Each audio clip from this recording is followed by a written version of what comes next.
নেশামুক্ত রাজ্য গড়ে তোলার ঘোষণা দিয়েছে সরকার বেশ কিছুদিন আগেই। গ্রহণ করা হয়েছে জিরো টলারেন্স নীতি, চলছে নেশা বিরোধী অভিযানও।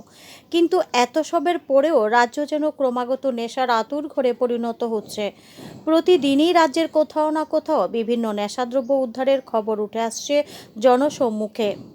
বৃহস্পতিবার সকালে নন্দননগর অক্সিলিয়াম স্কুল এলাকায় এক পরিত্যক্ত ঘর থেকে 30 থেকে 35 বস্তা কফ সিরাপ উদ্ধার করে এনসিসি ও জিবি আউটপোস্টের পুলিশ বাহিনী।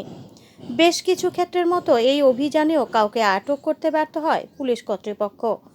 এ বিষয়ে এসডিপিও সুব্রত বর্মন জানান, একটা খবর আছে, কিছুক্ষণ আগে আমাদের কাছে একটা খবর আসে যে খাকসাং যে কমপ্লেক্স আছে, এই কমপ্লেক্সের ভেতরে জঙ্গলে একটা ঘর আছে, পরিত্যক্ত ঘর, কনস্ট্রাকশনের জন্য ওইটাতে মালামাল রাখতো।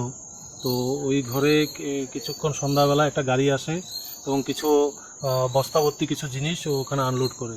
প্রতিদিন রাজ্যে নেশা সামগ্রী উদ্ধারের ঘটনার প্রশ্ন উঠছে আসাম রাজ্য সীমান্ত চুরাইবাড়ি গেটের পুলিশ আউটপোস্টের নাকাবন্দির নজর এড়িয়ে এবং বিভিন্ন থানার চোখে ধুলো দিয়ে কিভাবে রাজ্যে নেশা সামগ্রী ছড়িয়ে পড়ছে।